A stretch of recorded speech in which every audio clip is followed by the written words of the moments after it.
hot and a little bit sweet too. Your taste buds are in for a treat with this one. Chef Nettie Frank is here with her Nashville-Style Hot Chicken recipe. It's so great to see you. Good to see you. I didn't know Nashville had a chicken style. You know, Nashville has everything. Okay. Nashville has everything we need. So, of course, they're going to have a spicy, sweet, fried chicken. And is that why you love this, kind of the balance of the spice and the sweets? Yes, because I like, so this sauce is really, really yummy, but it's got that, you don't even know it's going to hit you. Until like you take a bite and you're like, there it is. Woo, there it is. You know? And I like that. So it starts off sweet and then it's like, here I am. Here I am. Yes. Our oil's popping. Where do you want to start with this recipe? Okay, well, let's start with the marinade. Okay. So first of all, you're going to use drumsticks or wings or chicken strips, whatever one you want. Now, the marinade, always want to use buttermilk, okay? That's going to like tenderize the meat, all of that, so that all of the rub will just kind of soak into the meat. So when we hear buttermilk chicken, is that where it comes from? Yeah. It's the marinade, okay. Yes. So that's what we want to do first. And so I have all these wonderful spices. We've got paprika, chili powder, we've got red pepper flakes, dried oregano, dried parsley. You can use fresh parsley as well. All of it? We've got all of that's in there. Okay. So that's part of like some of Nashville's things. I mean, it's all about the spice rub. Yeah. You know, all the different spices happening. So we're gonna put that in a marinade. You wanna let it sit for at least a couple hours to 24 hours. So maybe do this the night before. Okay. The longer the better, So if not. the buttermilk and the spices, boom. Yep, put together, and we're gonna put that off to the side. Okay. And now when we're ready to fry, we've got our vegetable oil. You can use any kind of, you know, other oil you like to use. We wanna get to about 375 is our temperature. You can use a meat thermometer, a digital one, or you can use a candy thermometer. It's up to you. And then just check it to make sure you're at the right temperature. Otherwise, you don't wanna put your chicken in there and then it just kinda sit and soak up the We want oil. it to pop. We want it to fry and sizzle and all of that. Yeah. The next part, now this is a part that can also be great for gluten-free people. Okay. We can substitute the all-purpose flour for gluten-free all-purpose flour.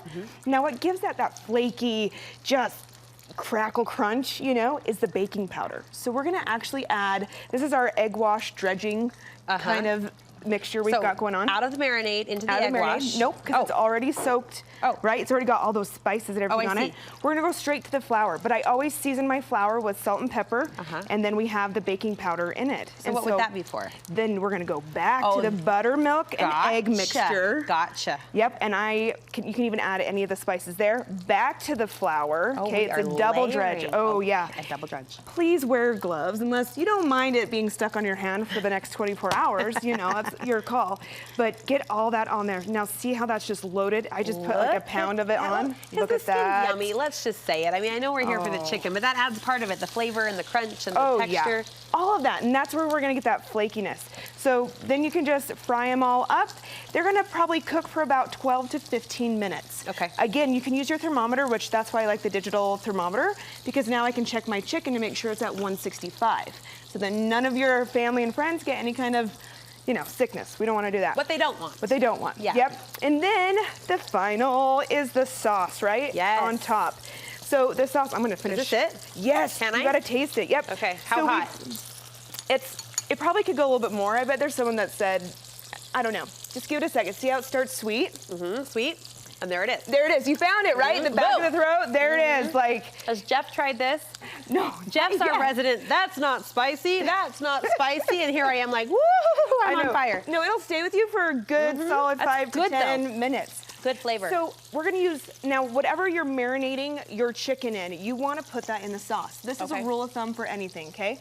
So that's why we've got all the same spices, but we've added a little bit more cayenne pepper. We've added some hot sauce. You can use your favorite hot sauce, any kind you like. Yeah. And then I add a little sweet and sour. You know what I mean? Like we're just mixing it up. And that's what brings that tartness to it. A little melted butter, you know me. Yes, girl. You know me. And a little brown sugar that has that little richness in it. So that technique of using the same seasoning in the sauce that you did in the marinade, is that just kind of a layer the flavor kind of a thing? Yes, so just keep it going. Yeah. Keep it going. Yeah, because you want to make sure that every layer, I love that you said that, because every layer of this chicken, you want it to just have that pow. I'm trying to show off for my Look chef at you. friend. I love it. Okay. But my little, that I like to add at the very top is some Parmesan cheese. Ooh. Now that's my own little added thing to it, but I love a little Parmesan cheese. As soon as it comes out of the fry, fryer. You're gonna toss it in the sauce, and then you put that Parmesan cheese and it just melts. And then when you go to take a bite, it's like ooey gooey, crunchy, all these textures and just flavors, just like it's a party. Yeah, you know what I mean? Nettie always brings it. Serving it with?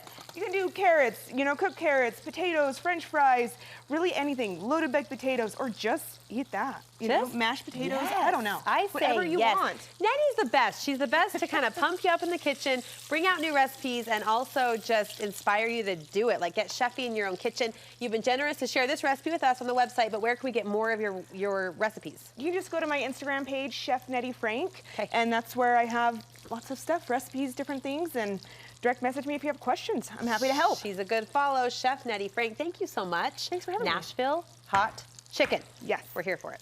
All right.